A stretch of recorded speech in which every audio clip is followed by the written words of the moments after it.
Hola, muy buenos días, estimado profesor.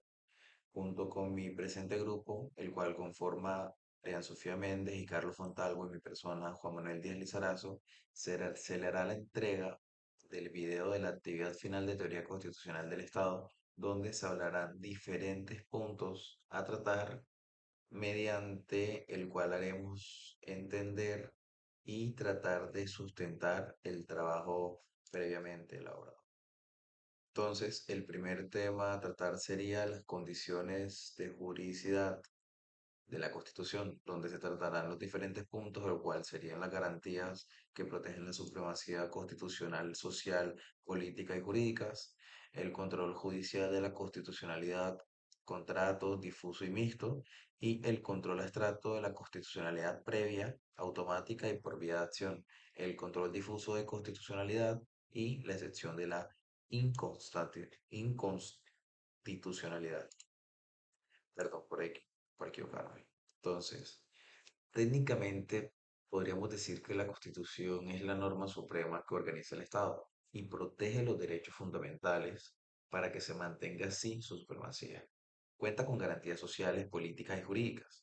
Estas dos son garantías sociales que aseguran que los derechos fundamentales sean respetados y promovidos. La política garantiza la participación ciudadana fundamental y se encarga de que sean respetados y promovidos. Y en cuanto a las jurídicas, se concretan en mecanismos como el control judicial de constitucionalidad. Este control puede ser concentrado cuando un tribunal especializado revisa la constitucionalidad de las leyes, ya sea en este caso difuso, como puede ser un ejemplo cuando cualquier juez puede inaplicar una norma en un caso concreto o mixto que combinan ambos sistemas. Además, el control puede ser previo o por vía de acción, ya antes mencionada. Cuando un ciudadano o una autoridad impugna, o sea, que inserta, demanda una norma ya vigente, el control difuso destaca esta sección de inconstitucionalidad que permite a un juez inaplicar una norma que contrataría la Constitución en un caso específico. Por último, es fundamental diferenciar entre constitución y ley. La constitución es la norma superior con un procedimiento riguroso para su reforma y establece los principios básicos del Estado. Mientras tanto, que las leyes son normas subordinadas que desarrollan estos principios y pueden modificarse con mayor facilidad. En resumen, hablando del primer punto, se podría decir que estas condiciones de mecanismos están hechos para garantizar que la Constitución mantenga su vigencia y su utilidad frente a cualquier norma o acto que pretenda contradecirla, ya que si bien se menciona, las leyes son superiores a las normas, pero las normas no son superiores a las leyes. Y basando esto en el principio de la Constitución, de que es una norma suprema que organiza el Estado y protege los derechos fundamentales, así debemos tratar de entender este primer punto que les estoy explicando. Ahora a continuación vendrá mi compañera, o en este caso sería mi compañero Carlos, a explicarles el siguiente punto. Dale. Métodos de interpretación de la Constitución. Interpretación basada en la norma. Este método se centra en el texto literal de la Constitución, analizando su significado gramatical y sistemático. Interpretación basada en la realidad. Este es un método más sociológico. Este tiene un enfoque que considera que la Constitución debe adaptarse a las circunstancias sociales, políticas y económicas del momento. Método basado en casos. Este método, inspirado en la retórica clásica, se centra en resolver problemas concretos a través de argumentos flexibles y pragmáticos. Dale. Tipología de normas constitucionales. Las normas constitucionales, según naturaleza y su función, pueden categorizarse de distintos grupos y estos se definen según su impacto. Hoy les voy a hablar y mencionar cada uno de ellos. Normas estructurales. Constituyen el esqueleto jurídico del Estado, ya que regulan su organización, competencia y funcionamiento. Normas pragmáticas. Son mandatos de acción dirigidos al Estado que trazan metas sociales, económicas o políticas. Normas axiológicas. Encaminan los valores supremos del sistema constitucional, actuando como brújula para interpretar las leyes y resolver conflictos jurídicos. Normas procedimentales. Funcionan como el manual de instrucciones del sistema, estableciendo los pasos formales para crear, modificar o aplicar normas. Principio de interpretación. Primero tenemos la unidad de la Constitución. Este principio establece que la Constitución debe interpretarse como un todo coherente y armónico, evitando contradicciones entre sus disposiciones. Principio de armonización. Busca resolver posibles conflictos entre normas constitucionales mediante una interpretación que armonice los valores y principios en el juego. Corrección funcional. Este principio exige que la interpretación constitucional respete la distribución de competencias y poderes establecidas dentro de la Constitución. Eficacia integradora de la Constitución. Esta interpreta a la Constitución que debe fortalecer la cohesión del sistema político y jurídico, promoviendo la integración social y la estabilidad institucional.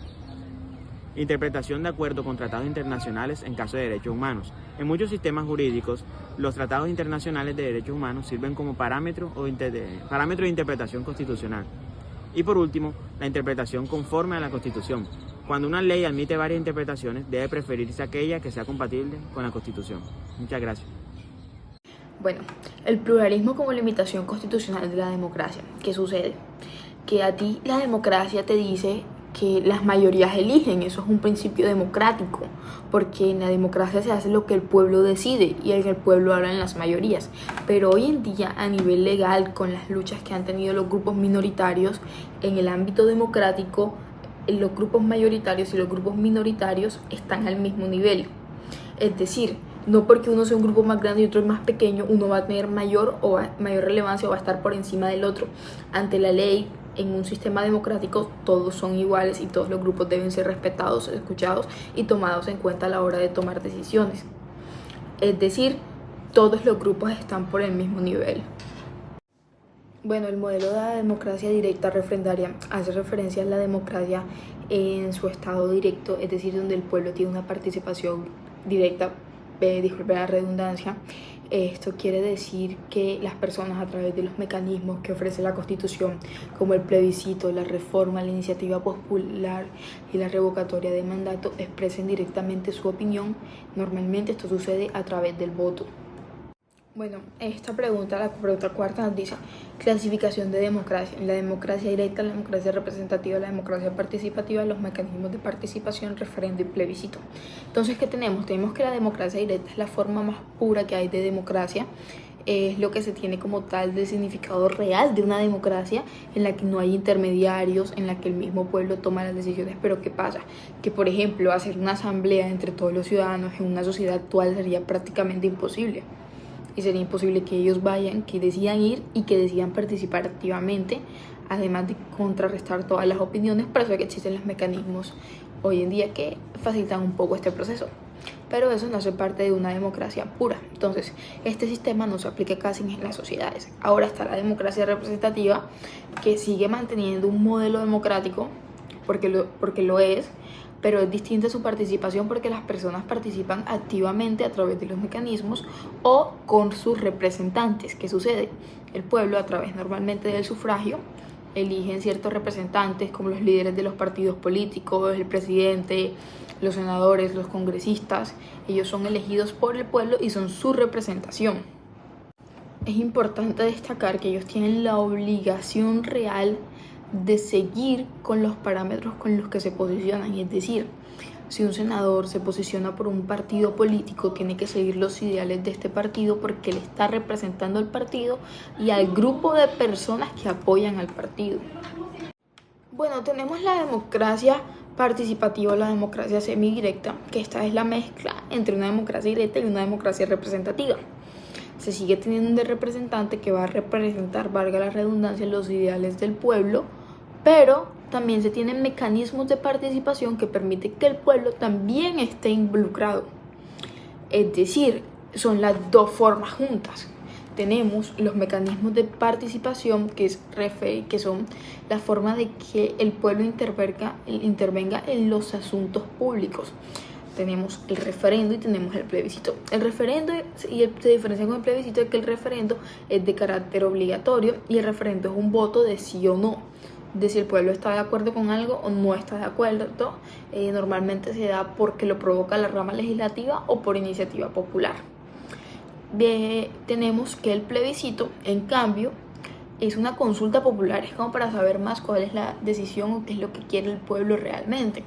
y se puede influenciar de acuerdo a ella, pero no es obligatorio su cumplimiento. Por ejemplo, cuando estábamos con el expresidente Juan Manuel Santos aquí en Colombia, se hizo el plebiscito y ganó el no a la paz, porque no querían que los guerrilleros tuvieran acceso a limpiar su nombre, a cambiar de vida, que se hiciera un tratado. Dijeron que no, pero igualmente el presidente sí hizo un acuerdo de paz, porque como lo dije, esto es de carácter, no es de carácter imperativo, sino que es de carácter opcional. El que esté encargado decide de si tomarlo en cuenta o no tomarlo en cuenta. También sirve para saber qué es lo que está pensando la opinión pública, claro, porque es que eso sirve para rectificar las decisiones del Estado. Entonces, si el Estado decide algo y hace un plebiscito y se da cuenta que está de apoyo, entonces podemos evidenciar lo que sería un Estado legítimo, un Estado que sigue los intereses del pueblo y de los ciudadanos. Bueno, tenemos la soberanía, la democracia y la soberanía. Un Estado, para ser democrático, debe ser soberano, porque la soberanía es lo que le da legitimidad al poder político y este es un elemento esencial para la constitución de un Estado. Entonces, hoy en día ese concepto ha cambiado un poquito, porque es que ahora la soberanía es más difícil de explicar, los territorios son más grandes, los territorios son más grandes, hay mayor número de población. ¿Qué pasa? Tenemos una confederación, o lo más cercano a lo que sería una confederación actualmente, con la Unión Europea. Y en la Unión Europea, como lo dije en mi trabajo, la soberanía depende de las instituciones comunitarias, son instituciones internacionales. Entonces ahí no se sabe si el poder realmente está emanando del pueblo y está siguiendo su voluntad. Aunque esta confederación no es completamente, porque es que cada estado sigue manteniendo sus reglas, sus normas, sus leyes, y algunas son distintas. Lo que principalmente comparten es el euro, porque quieren preservar su economía. Ahora, la democracia liberal es la combinación de la participación democrática con la protección de los derechos fundamentales.